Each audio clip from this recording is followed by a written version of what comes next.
Gaza में मानवीय संकट और गहराई। इजरायली हमलों में यूएन सुविधा और राहत काफिले पर हमला। उत्तरी गाजा में हिंसा की भयावह बढ़ोतरी के तहत जबालिया शरणार्थी शिविर में स्थित संयुक्त राष्ट्र राहत और कार्य एजेंसी यूएनआरडब्ल्यूए की एक स्वास्थ्य सुविधा पर इजरायली हवाई हमले में कई विस्थापित फिलिस्तीनियों की मौत हो गई, जिनमें महिलाएं और बच्चे भी शामिल हैं। यह हमला ऐसे समय में हुआ जब यह स्वास्थ्य केंद्र क्षेत्र के कुछ बचे हुए कामकाजी केंद्रों में से एक था और इसने पहले से ही गंभीर मानवीय संकट को और विकराल बना दिया है। हमले के शिकार लोगों ने बेईत हानून और बेईत लहिया जैसे इलाकों से भागकर जबालिया में शरण ली थी, जहां हाल के हफ्तों में लगातार बमबारी हो रही थी। मृतकों में कई ऐसे थे जो पहले भी कई बार मौत से बाल बाल बचे थे, लेकिन अंततः उस स्थान पर मारे गए जिसे उन्होंने सुरक्षित समझा था। स्वास्थ्य अधिकारियों और स्थानीय मानवीय कार्यकर्ताओं ने इस घटना को बेहद भयावह बताया। एक यूएनआरडब्ल्यूए प्रवक्ता ने कहा, इस स्वास्थ्य केंद्र में सैकड़ों नागरिक, जिनमें अधिकांश महिलाएं और बच्चे थे, आश्रय लिए हुए थे। ये लोग लड़ाके नहीं थे, बस जीवित रहने की कोशिश कर रहे थे।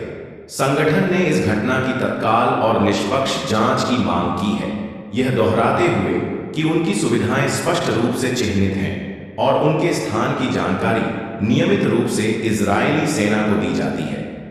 अंतर्राष्ट्रीय आक्रोश को और हवा देते हुए संयुक्त राष्ट्र मानवाधिकार प्रमुख वोल्कर टुर्क ने मंगलवार को 23 मार्च को हुए एक अन्य इजरायली हमले की निंदा की, जिसमें एक आपातकालीन राहत काफिला निशाना बना।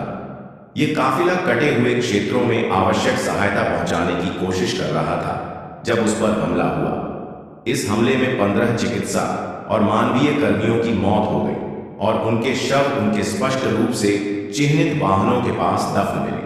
तुर्क ने इस खोज को गहराई से परेशान करने वाला बताया और इसे संभावित युद्ध अपराध बताते हुए पूरी और पारदर्शी जांच की मांग की। उन्होंने कहा, मानवीय कार्यकर्ताओं को जानबूझकर निशाना बनाना अंतर्राष्ट्रीय मानवीय कानून का गंभीर उल्लंघन है।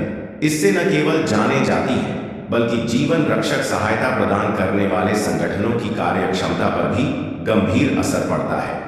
इन हमलों के चलते गाजा में राहत प्रयास और अधिक बाधित हो गए हैं, जहां भोजन, पानी और दवाओं की भारी कमी हो गई है। सहायता संगठनों का कहना है कि यदि उनके कर्मियों और ढांचे पर हमले जारी रहे तो राहत अभियान पूरी तरह रुक सकता है, जिससे 2 मिलियन से अधिक लोग बिना जरूरी सेवाओं के रह जाएंगे। अंतर्राष्ट्रीय समुदाय ने स्थिति पर गहरी चिंता व्यक्त की है। कई मानवाधिकार संगठनों और वैश्विक नेताओं ने तत्काल युद्ध विराम और मानवीय सहायता के लिए बिना बाधा पहुंच की अपील की है, लेकिन इन अपीलों के बावजूद हिंसा थमने का नाम नहीं ले रही है। गाजा इस संघर्ष के सबसे जानलेवा चरणों में से एक से गुजर रहा है और पूरी दुनिया चिंता के साथ देख रही है। हर उस हमले के साथ जो किसी शरण स्थल, अस्पताल या राहत काफिले को निशाना बनाता है, शांति की उम्मीद और अधिक धुंधली होती जा रही है और मानवीय क्षति लगातार बढ़ रही है।